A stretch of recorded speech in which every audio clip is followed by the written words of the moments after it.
ابتدا ہے اس کے نام سے جو ہر ابتدا سے پہلے ہے اور اس کی کوئی ابتدا نہیں، اور وہ جو ہر انتہا کے بعد ہے اور اس کی کوئی انتہا نہیں۔ کسی اور زمانے کے خواب میں خوش آمدید، میں ہوں جواد حمدانی، اور ہمارا جو گفتگو کا سلسلہ ہے وہ اس وقت مقامات کے حوالے سے ہے۔ مقامات تصوف میں، اہل تصوف نے ان کی طرف اشارے کیے ہیں۔ ابن سینا نے اپنی کتاب اشارات و تنبیہات میں ایک پورا چیپٹر فی مقامات العارفین کے حوالے سے رقم کیا ہے، لیکن یہ مقامات ہماری صوفی روایت میں جو ہے ان کی اگر آپ جڑ کو دیکھیں یا ان کی جو اوریجن ہے تو وہ قرآن و حدیث اور جو اسلام کے بنیادی منابع ہیں وہیں سے ہی ہیں، لیکن اہل تصوف نے اس کی باطنی اور داخلی تشریح کی ہے۔ آج ہم مقام تقویٰ کے حوالے سے بات کریں گے۔ تقویٰ کی تعریف تو اس سے پہلے ہم پروگرام میں کر چکے ہیں۔ ظفر اللہ خان صاحب، پروگرام میں خوش آمدید۔ ادا سائیں، آپ تقویٰ کے حوالے سے ایک ابتدائی گفتگو کر چکے ہیں۔ ایک اہم سوال وہ یہ کہ یہ مقام، چونکہ مقام کے بارے میں یہ کہا گیا کہ مقام ہے ہی وہ جو کہ حاصل کیا جاتا ہے، اکتسابی ہے، کسب کیا جاتا ہے، تقویٰ کا حصول کیسے ممکن ہے؟ بسم اللہ الرحمن الرحیم۔ رب اشرح لی صدری ویسر لی امری، اللہم صلی علی محمد وعلی آل محمد وبارک وسلم۔ مسلمان جو اللہ کی حضوری میں جانا چاہے، دین کی باطنی جو روحانی تعبیرات ہے ان کو اختیار کرنا چاہے، اس کو ہم سالک کہتے ہیں۔ اور وہ سالک جب اس راستے پہ چلتا ہے کہ دنیا کی ہر شے چھوڑ دے، ما سوا کو چھوڑ دے اور اللہ کی حضوری میں چلا جائے، اس سفر کو ہم سفر کہتے ہیں۔ طریقت کا سفر، عرفان کا سفر، سلوک کا سفر۔ اب اس میں اس کو کچھ پڑاؤ ملتے ہیں، کچھ سٹیشن ملتے ہیں، کچھ مقامات ملتے ہیں۔ یقیناً اللہ کی حضور کی منزل بہت بڑی ہے، بہت دور ہے۔ دور سے مراد روحانی سینس میں ہے، ویسے تو اللہ ہماری دور بھی ہے اور قریب بھی ہے۔ تو اس وجہ سے اس کو کچھ محنت کرنی پڑتی ہے، اور محنت میں سب سے پہلے تو ہم نے ذکر کیا کہ وہ پہلے یہ طے کرتا ہے کہ اے اللہ میں نے آپ کے پاس رہنا ہے اور میں نے آپ کے سوا ہر شے کو چھوڑ دینا ہے۔ ہر وہ شے میں نے چھوڑ دینی ہے جو آپ کو ناراض کرے، ہر وہ میں نے اختیار کرنی ہے جو تمہیں راضی کرے۔ یہ مقام توبہ ہو گیا۔ جب مقام توبہ سے وہ آگے بڑھتا ہے تو وہ اگلے پڑاؤ پہ جاتا ہے۔ اگلا پڑاؤ اس کا یہ ہے کہ وہ اللہ کی ہر وہ چیز جو ناپسند ہے خدا کو وہ چھوڑ دیتا ہے، ہر وہ شے جو اس کو پسند ہے وہ اختیار کر لیتا ہے، اور وہ خدا کے ایک نفسی شعور میں رہتا ہے ہر لمحے۔ تقوی کے مفہوم کو ہم اس سینس میں لیتے ہیں کہ ہر لمحے اس کو شعور رہتا ہے کہ خدا ہے۔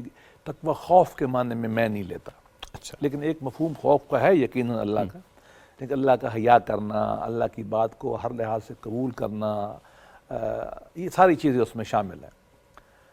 ہم نے اس کی فنی بحثیں کچھ کر لیں، اور اب ہم دیکھتے ہیں کہ جب آدمی یہ چاہتا ہے کہ مجھے اتنا اللہ کا حیا ہو جائے کہ میں ہر اس کی بات مان لوں اور ہر وہ بات جو اس کو ناپسند ہے میں چھوڑ دوں، تو وہ کیسے کرتا ہے؟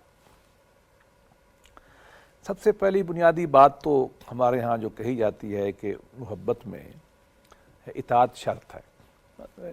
آپ کسی آدمی سے محبت کرتے ہیں پھر اس کی بات نہ مانیں، یہ ممکن نہیں ہے۔ آپ اللہ سے محبت کرتے ہیں اور اللہ کی بات نہ مانیں، یہ ممکن نہیں ہے۔ آپ نبی کریم صلی اللہ علیہ وسلم سے محبت کا دعویٰ کریں اور نہ اطاعت کریں، یہ ممکن نہیں ہے۔ یہ ایسے ہی ہے کہ ایک بچہ باپ سے کہے، باپ پانی مانگے کہ بیٹا گلاس پانی دے دو، اور بیٹا کہے بابا مجھے آپ سے بڑی محبت ہے، لیکن پانی نہ دے، تو عملی اظہار کر دیا کہ محبت مجھے نہیں ہے آپ سے۔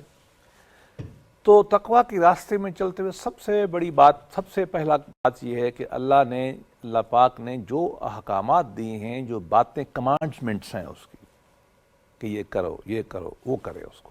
صحیح۔ اچھا، جب تقویٰ کی ہم بات کرتے ہیں اور مقام تقویٰ، تو چونکہ افراد، ان کے مزاج، ان کے طباع مختلف ہیں اور ان کی ذمہ داریاں بھی معاشرے میں مختلف ہیں، کیا سب کے لیے تقویٰ کا ایک ہی معیار ہے، یا طبقات کے لحاظ سے اگر دیکھا جائے تو اس میں ہمیں صوفیاء کے ہاں سے کیا رہنمائی ملتی ہے؟ میرا گزارش ہے، اگر آپ اجازت دیں تو ابھی میں نے ایک کہا کہ ایک چیز ہے تقوی کے حصول میں 2-3 چیزیں کہے تو میں اور عرض کروں. ضروری ہے بالکل. پہلی بات تو یہ ہے کہ وہ جو اللہ نے کمانڈز دیے ہیں کہ یہ کرو یہ کرو یہ کرو وہ کرے. اور دوسری بات یہ کہ جن چیزوں سے اللہ نے منع کیا ہے نواہی جو ہیں جو نیگیٹو پروہیبیشنز ہیں ان کو وہ چھوڑ دے. ایک مثال دیتے ہیں. اللہ نے حکم دیا کہ نماز پڑھو صدقہ کرو وہ کر لے. اللہ نے کہا کہ یہ گناہ نہیں کرنا وہ چھوڑ دے. اللہ نے کہا غیبت نہیں کرنی وہ چھوڑ دے. تیسری بات یقیناً نبی کریم صلی اللہ علیہ وسلم کی ایسی احکامات ہیں جو آپ نے حکم دیے ان کو مانیں, جو آپ نے کہے ان کو چھوڑ دے. اس سے جب آگے انسان بڑھتا ہے تو پھر اس کی سماجی رسپانسبلٹیز شروع ہو جاتی ہیں. وہ دل کو اتنا پاک کرنے کی کوشش کرے کہ جس میں وہ ہر ایک سے محبت کرے, ہر ایک کی بھلائی کرے, اور اس بھلائی کے نتیجے میں وہ اپنا مال خرچ کرے گا, اپنا ٹائم اس کے اوپر خرچ کرے گا, یہ کرے گا. اور ایک پوائنٹ اور اس میں ہے کہ ہر وہ چیز جو شک میں ڈالے اس کو چھوڑنا ہے. یہ ایک فرق پڑتا ہے. بہت سارے لوگ جو ہیں وہ باقی کام تو کر لیتے ہیں, لیکن جو صوفیانہ تعبیر ہے ہم اس کو تقوی میں یہاں تک لے جاتے ہیں کہ جو چیز آپ کو تھوڑا شک کر رہی ہے نا کہ یہ صحیح ہے یا نہیں, اس کو آپ نے چھوڑنا ہے. حالانکہ شرع میں فقہ میں اس کی اجازت ہے, ممکن ہے اجازت بھی ہو. نہیں اجازت ہے اس کی. دیکھیں ہم نے اپنے تئیں ایک طے کرنا نا, ایک چیز کے بارے میں ہمیں واضح کو معلوم نہیں ہے, ہمیں اس بات کی اجازت دی گئی ہے. یہ کوئی کسی مثال سے یہ بات سمجھائی جا سکتی ہے, بڑی ضروری ہے. ایک آدمی کو یہ پتہ نہیں چل رہا کہ نماز پڑھتے ہوئے اس نے رکعتیں 4 کر لی یا 3 کر لی, وہ گمان کرے گا کہ میں نے 4 پڑھی تو 4 ہو جائیں گی. اس کو ہمارے فقہاء نے بالکل کہا کہ نماز آپ کی پوری ہے, یہ آپ کا اللہ کا معاملہ, اللہ نے صاحب کرایا تھا تو آپ ختم ہو گئی.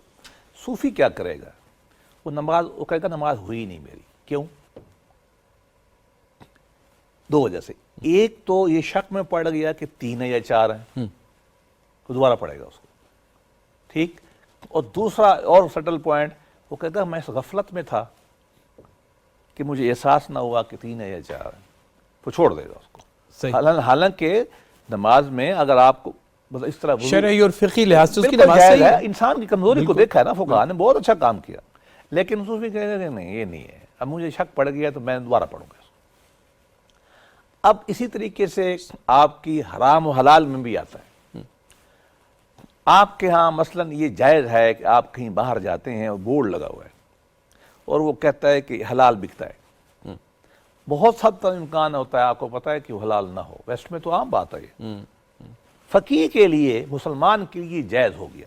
بالکل ٹھیک. کہ آپ کسی مسلمان کو آپ نے دیکھا, چونکہ فقہ کی قضاوت ظواہر پر ہے. ہاں ایک آدمی ہے اس نے نام اللہ بخش رکھا ہوا ہے اپنا, وہ کہتا ہے میں مسلمان ہوں اور یہ چیز حلال ہے. ہمیں فقہاء نے یہ کہا ہے اور بالکل صحیح کہا ہے کہ اب آپ نے آگے نہیں جانا, تفتیش آپ نے نہیں کرنی, تحقیق کی ضرورت اب نہیں ہے. بالکل چونکہ دیکھو آپ نے بظاہر اللہ کا حکم ماننا نا, وہ مان لیا اس نے, کہہ دیا مسلمان نے گواہی دی کافی ہو گیا. اس نے ظن رکھتے ہوئے آپ قبول کر لیا. صوفی نہیں کھائے گا, وہ احتیاط کرے گا, وہ جائے گا نہیں ادھر جب تک کہ وہ مطمئن نہیں ہوگا کہ یار یہ حلال. دیکھو ویسٹ میں ہے نا, مرغی کہاں سے آئی تھی, ذبح ہوئی کہ نہیں ہوئی, جھٹکا ڈالا گیا, کیا کیا گیا, وہ کو چھوڑ دے گا. چونکہ مرغی کھانا لازم تو نہیں ہے, وہ سبزی کھا لے گا, دال کھا لے گا, تو وہ ایک چھوٹی احادیث مبارکہ میں نا اصل میں یہ اس کی بنیاد احادیث شریف سے ہے. چونکہ لاسٹ ٹائم یہ اشارہ ہو گیا تھا حدیث پاک کا, تو وہ میں اب اس کو بیان کر دیتا ہوں کہ یہ آیا کہاں سے ہے. جیسے آپ نے کہا نا ہم قرآن حدیث سے اٹھاتے ہیں. ایک حدیث شریف ہے جس میں نبی کریم صلی اللہ علیہ وسلم نے فرمایا کہ اللہ کے کچھ اوامر ہیں, اللہ پاک نے کچھ حکم دیے, نماز, روزہ, حج, عبادات, عقائد, یہ حکم ہے. یہ ایک چیز ہے. ادھر کچھ اللہ پاک کی نواہی ہیں کہ یہ نہیں کرنا, یہ نہیں کرنا, شراب نہیں پینا, جھوٹ نہیں بولنا, غیر مناسب جنسی تعلقات نہیں رکھنا, غیبت نہیں کرنی, دھوکہ نہیں کرنا, یتیم کو, یہ درمیانی ایک جگہ ہے. درمیان میں کچھ اللہ پاک کے ایک مثال دی گئی, جیسے بادشاہ کی چراگاہ ہوتی ہے نا, ہے وہ جائز علاقہ, آپ وہاں سے لے کے تو گھوم پھر سکتے ہیں, آزادی سے عمل کر سکتے ہیں. لیکن بعض اوقات ایک چراگاہ ہوتی ہے کسی کی, پاسچر جسے کہتے ہیں, جانور اس کے گرد چل رہا ہے, آپ کا خطرہ یہ اندر چلا جائے گا اور کسی کی وہ باڑ کو توڑ کے اندر چلا جائے گا. حدیث شریف میں آتا ہے کہ ایسے جو چیزیں کچھ مشکوک ہیں, آپ ان کے قریب رہیں گے تو آپ کو خطرہ ہے کہ آپ اندر چلا جائیں گے, تو آپ مشکوک چیزوں کے قریب ہی نہ جائیں. سیدنا حسن کی ہم نے روایت، حضرت حسن ابن علی رضی اللہ عنہ کی روایت لاسٹ ٹائم ہم نے عرض کی تھی کہ آپ ہر اس شے کو چھوڑ دیں جس میں شک ہو. تو اس کو ہم ریپ اپ کریں گے کہ اللہ کی اطاعت سے شروع ہو کر تقویٰ کے حصول کے طریق، اللہ اور نبی کی اطاعت اور محبت، انسان سے محبت اور اس کا احترام، اس کی خدمت، جس میں بہت ساری چیزیں آ گئیں، اور آخر میں یہ ہے کہ ہر وہ شے جو آپ کے دل میں کھٹکتی ہے، چاہے وہ مذہبی ہے، خالص عبادات میں ہے، چاہے وہ معاملات میں ہے، آپ کو شک پڑ گیا کہ یہ چیز جو ہے حلال ہے یا حرام ہے، آپ کو شک پڑ گیا کہ یہ کام میں کر سکتا ہوں یا نہیں کر سکتا، آپ کو شک پڑ گیا کہ میں یہ کام کروں کہ اس کو تکلیف تو نہیں ہوگی اس سے، آپ کو چھوڑنا پڑے گا. صحیح. اچھا، تقویٰ کے تقاضے مقام اور منصب کے لحاظ سے کیا ایک جیسے رہتے ہیں یا بدل جاتے ہیں؟ مثال کے طور پر اگر کوئی آدمی حکمران ہے، اس کے پاس طاقت زیادہ ہے، تو اس کے تقویٰ کا معیار ایک عام آدمی کے معیار کے برابر ہی ہوگا یا اس کے تقاضے اور اس کے تقاضے الگ ہوں گے؟ دونوں پہلو ہیں. آپ کے سوال سے پہلے میں یہ سمجھا تھا کہ کیا تقوی کی کیفیت ایک مقام پہ رہتی ہے، تو دوسرا میں پہلے اس کو عرض کر دوں ایک اشارے میں. تقوی بڑھتا کم رہتا ہے. ایک آدمی کا جو کیفیت ہے کبھی اونچی ہو جائے گی، کبھی کم ہو جائے گی، چونکہ ایک داخلی کیفیت اور طبائع کی سند یہ ہے کہ نبی کریم صلی اللہ علیہ وسلم کے زمانے میں حضرت حنظلہ رضی اللہ عنہ ایک دن نبی پاک کی محفل میں بیٹھے، دل نرم ہوا، اللہ کی حضوری فیل ہوئی، گھر گئے، بچوں کے پاس، بیوی کے پاس رہے، کھیتی باڑی کی، جانور چرائے، تو ان کو احساس ہوا کہ میری ذہنی روحانی کیفیت تبدیل ہو گئی، وہ نہیں رہی جو پہلے تھی. نہیں تھی. وہ اپنی بیوی سے غالباً کہنے لگے کہ مجھے شک پڑتا ہے کہ میں منافق ہوں. اب سوچیں دیکھیں کس طرح یہ صوفیانہ سوچ ہم اس طرح سے اپنا محاسبہ اپنے اوپر چیک کیسے رکھا چیک کرتے ہیں. یہ فرق ہے نا ایک عام صوفی میں. حالانکہ یہ کہنا فقی لحاظ سے میرا خیال میں مناسب بھی نہیں تھا. بالکل صحیح. فقی کہے گا آپ نے کیوں کہا ہے، تو ٹھیک ہے مسلمان ہے، بس کلمہ پڑھ لیا، بالکل صحیح کہتا ہے صوفی. فقی جو ہے میں بھی یہی کہوں گا. صوفی کہے گا کہ نہیں، یہ فرق کیوں پڑا ہے، سوچو تو صحیح، محاسبہ تو کرو. اس نے محاسبہ جب کیا تو اس کو احساس ہوا کہ شاید میں منافق ہوں. اٹھا پریشانی میں. رستے میں سیدنا ابو بکر صدیق جا رہے تھے رضی اللہ عنہ. ان کو کہتا ہے ابو بکر مجھے لگتا ہے میں منافق ہو گیا. ابو بکر رضی اللہ عنہ نے پوچھا کیوں؟ کہا مجھے تو میری کیفیت بدل جاتی ہے گھر جا کر. انہوں نے فرمایا یار میری بھی یہ حالت ہے. اچھا، یہ مستند حدیث ہے، اس پہ کوئی کنٹروورسی نہیں اس حدیث پر. چونکہ نبی پاک نے پھر اس مسئلے کو حل کیا ہے، وہ بتانا ضروری ہے ہم سب کو. آگے گئے تو ایک اور صحابی مل گئے بڑے کوئی.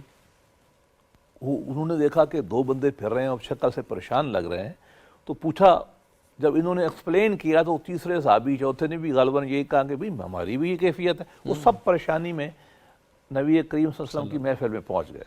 تو مطلب منہ اترے ہوئے ہیں، خوف میں ہیں، پریشانی میں ہیں. منافقت کا احساس ہونا کوئی آسان کام تو نہیں ہے ایک صحابی کے رسول کے لیے. میرے لیے تو شاید عام بات ہو، اللہ معاف کرے. صحابی تو یہ نہیں سوچ سکتا کہ میں کسی لمحے منافقت کی سٹیج میں رہوں نا.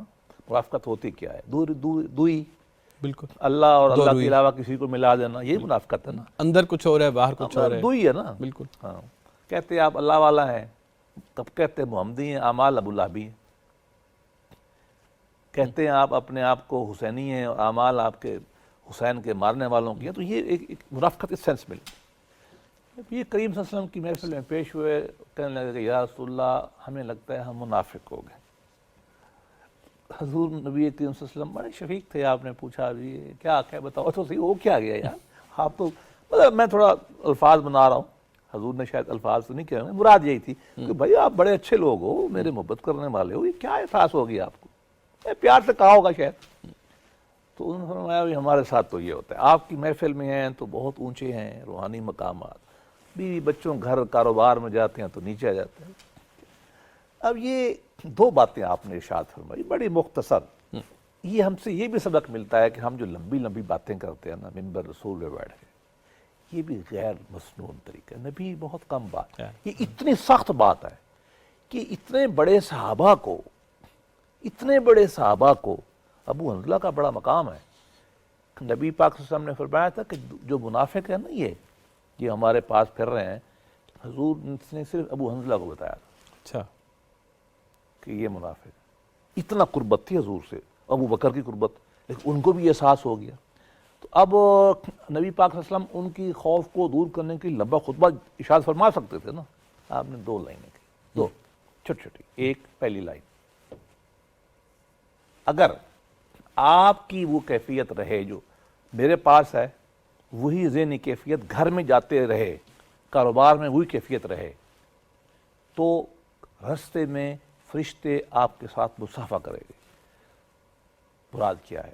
اس پیور سٹیٹ آف مائنڈ میں اگر آپ سبلائم میں رہیں گے, آپ کا مقام اتنا بلند ہوگا کہ فرشتے مجبور ہوں گے کہ آپ سے مصافحہ کریں. اور اگلا فقرہ فرمایا نہیں, یہ بس کبھی کبھی ہوتا ہے.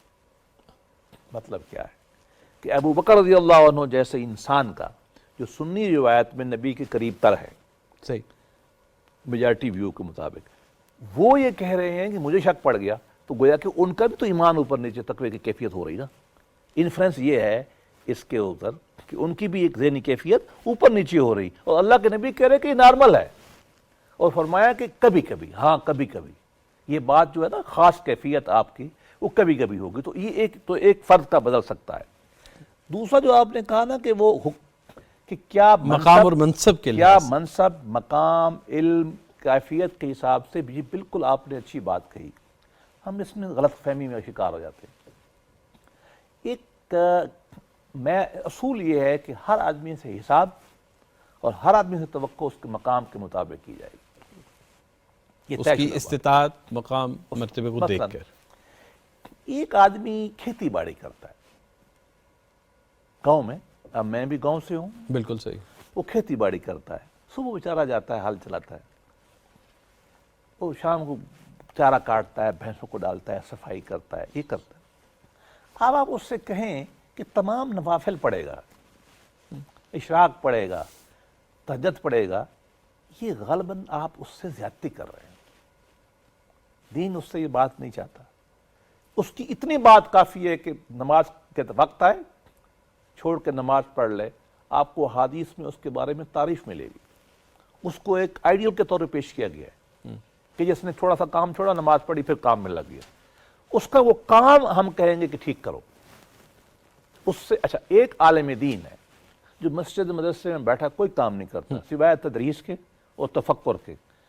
اس سے ہمارا تقاضا ہے صوفی کا کہ آپ کو اب سنتیں پڑھنی ہیں, اب آپ کو تہجد بھی پڑھنی ہے, آپ کو تلاوت بھی کرنی ہے, اذکار بھی, درود شریف بھی پڑھنا ہے. یہ کام وہ اس سے نہیں کر رہے. اچھا اسی طریقے سے حکمران ہے, ہم اس سے کیا کہیں گے کہ آپ عدل کریں, اور جو آپ سے منسلک معاملات ہیں نا, ابھی بعد میں ہیں مثالیں دے دیں گے, آپ کے کام سے منسلک جو معاملات ہیں اس میں آپ تقویٰ دکھائیں گے. صحیح. یہ نہیں ہے کہ آپ عبادات میں تقویٰ دکھائیں, وہ تو ایک منیمم تو مسٹ ہے نا, وہ تو آپ چھوڑ نہیں سکتے ہر مسلمان, فرائض جو ہیں اس کے نواہی. باقی معاملات میں ہم اس سے کہیں گے کہ آپ اپنے مقام میں دکھائیں اور اپنے مقام تک دکھائیں. مراد یہ ہے کہ اگر آپ کا بڑا مقام ہے تو آپ کو معیار اونچا. مجھ سے اور میرے دفتر میں جو کام کرنے والا آدمی ہے نا, اس کا حساب ڈیفرنٹ ہے, کامن سینس ہے. اس سے ایک بنیادی حساب ہوگا, مجھ سے زیادہ بڑا حساب ہوگا, سپاہی سے اور حساب ہوگا, صدر مملکت سے اور حساب. اسی بات کا ہم اس سے توقع کرتے ہیں کہ زیادہ رسپانسبلٹی سے بیٹھے, وہ زیادہ اللہ کے شعور سے بیٹھے, زیادہ شکر کی کیفیت میں بیٹھے. اور عام آدمی سے ہم توقع نہیں کرتے. وہ بقول شاہ اللہ رحمۃ اللہ علیہ, مطلب کارل مارکس اور شاہ ولی اللہ غالباً ایک بات پہ متفق ہیں, مشرق کے بڑے اور مغرب کے بڑے, کہتے ہیں جو آدمی کھانے میں لگا ہوا ہے, کمانے میں, بچوں کا پیٹ یہ بھی تو ایک عبادت ہے نا. بالکل, ہم نے تو اس کو عبادت نہیں بنایا نا, رزق تلاش کرنا عبادت ہے. بالکل صحیح. اور بہت سارے معاملات میں نوافل سے بڑھ جاتا ہے کہ اگر آپ کما کے پیٹ میں معاملے لگے ہوئے ہیں تو آپ سوچیں گے کیا. اس سے توقع نہ کرو کہ اس کی تقوی کی کیفیات بلند ہوں گی. تو یہ اس بات کا جواب مختصراً یہ ہے کہ ایک آدمی کا تقوی بڑھتا کام ہوتا رہتا ہے, کیفیات کام بڑھتی رہتی ہیں, اور مختلف مقامات پہ جو بندے بیٹھے ہیں ان سے تقوی کی مختلف توقعات ہیں. اب مثال کے طور پر کسی شخص کے پاس اختیار زیادہ ہے, اقتدار ہے, وہ حاکم ہے, تو پھر اس سے کیا توقع ہے کہ وہ کیا کرے؟ ہمیں اس حوالے سے تاریخ اسلامی میں کیا رہنمائی ملتی؟ حکمرانی کا تصور ہمارے ہاں امانت کا ہے. کہ خدا کی طرف سے آپ پہ امانت ہے، امانت میں خیانت نہیں کرنی، اور امانت کو لاء میں ہم کہتے ہیں فائیڈوشری ریلیشن شپ، مطلب اونچے مقام پہ جا کے احتیاط کے ساتھ کام کرنا ہے۔ میں اب اس کی مثال دوں، حکمرانوں کے پاس ایک چیز ہوتی ہے وسائل، پاور بھی ہے، وسائل بھی ہے۔ وسائل سے مراد ہے کہ آپ کے پاس اپنا بیت المال ہے، آپ کے پاس ٹریجری ہے، خزانہ ہے، ریسورسز ہیں، گاڑیاں ہیں آپ کی جو آپ استعمال کرتے ہیں، جو جہاز ہیں آپ کا کے سینس میں۔ سیدنا عمر رضی اللہ عنہ کے بارے میں ایک روایت آتی ہے، کہیں کسی محفل میں آپ کو دودھ پیش کیا گیا، آپ نے پی لیا، آپ کو شک پڑا کہ میں نے پتہ ہی نہیں ہے دودھ کہاں سے آیا، کوئی ایسی محفل ہوگی پتہ، تو آپ نے کسی سے پوچھا، یہ تھوڑا دودھ مختلف ہوگا، ان کو شک پڑا کوئی چکر کیا ہے، تو آپ نے مجھے کدھر سے آیا دودھ؟ لوگوں نے بتایا کہ وہ ایک اسٹیٹ کا ادارہ ہے، ایک کوئی چراگاہ وغیرہ ہے، یا اسٹیٹ کے کوئی جانور ہیں، یہ ہم ادھر سے دودھ لائے تھے۔ اب حضرت عمر رضی اللہ عنہ کو یہ پرابلم پیدا ہو گیا ذہنی طور پر کہ پتہ نہیں یہ سرکاری دودھ ٹھیک بھی لائے ہیں کہ نہیں، اور میں تو حکمران ہوں، وہ اسٹیٹ کے انچارج تھے نا وہ، کہ اس میری چیز کا جو میں انچارج ہوں، چاہے عوام کی ہے، مجھے اس کا انچارج بنایا گیا نا، یہ تھی نا ہمارا کانسیپٹ، تو یہ ہے یہ جانور بکریاں عوام کی ہیں، میں اس کا انچارج ہوں، اور وہاں کے مقامی جو گلہ بان تھا اس نے جو دودھ کہیں دیا، پتہ نہیں سفر، مجھے یاد نہیں کہ سفر میں جا رہے تھے یا کیا تھے، آپ کو اتنی پریشانی ہوئی دودھ پینے کے بعد کہ یار میں تو نہیں پینا چاہیے تھا، مجھے ڈائریکٹلی انڈائریکٹلی مجھے اسٹیٹ کے ریسورسز سے فائدہ نہیں اٹھانا، استعمال نہیں کرنا، اور حالانکہ غالباً وہ اس طرح کا صورت حال ہے کہ کوئی واضح چوری تو نہیں کی تھی آپ نے، زبردستی تو نہیں لائے تھے، وہ گلہ بان نے دیا، اور یقیناً اس زمانے کے گلہ بان بھی ایک دینی شعور رکھتے تھے۔ کہتے ہیں کہ آپ اتنے پریشان ہوئی کہ وہ دودھ جو ہے پریشانی سے آپ سے باہر نکل گیا۔ تو یہ خوف کا عالم، احتیاط کا عالم ہونا چاہیے جو ہمارے حکمران ہیں، کہ ہم نے ریاست کی چیز کو کیسے استعمال کرنا۔ اچھا، اس کے مقابلے میں جو ریاست کے اہلکار ہیں، جو ملازم ہیں، ان سے کیا مجھے ایک اور بات یاد آ رہی، چونکہ حکمرانوں پہ ہم بہت تنقید کرتے ہیں، تو ہم ایک اور مثال دے دیتے ہیں کہ بعد میں کیا ہوا۔ آپ کے بارے میں کہا یہ جاتا ہے کہ ایک دفعہ انسپیکشن کرنے گئے، انسپیکشن کہاں کی؟ اپنے بیت المال کے حصے کی، جہاں کچھ ممالک سے کستوری آئی ہوئی تھی، خوشبو نہیں ہوتی، خوشبو غالباً آئی ہوگی سینٹرل ایشیا سے، کستوری وہاں سے آتی ہے، یہ مسلمان فتح ہو چکا تھا ولید کے زمانے میں، یہ سارا جو ہے کستوری، وہاں گئے اس خوف سے کہ میں جب سونگھوں گا کچھ میں اس کو استعمال ہو جائے گی کستوری خوشبو، تو آپ نے اپنے ناک پہ منہ پہ کپڑا رکھا اور کہا کہ میں اندر نہیں جاتا، یہ نہ ہو کہ اس کے مائنر یہ استعمال ہو جائے جن پہ میرا حق نہیں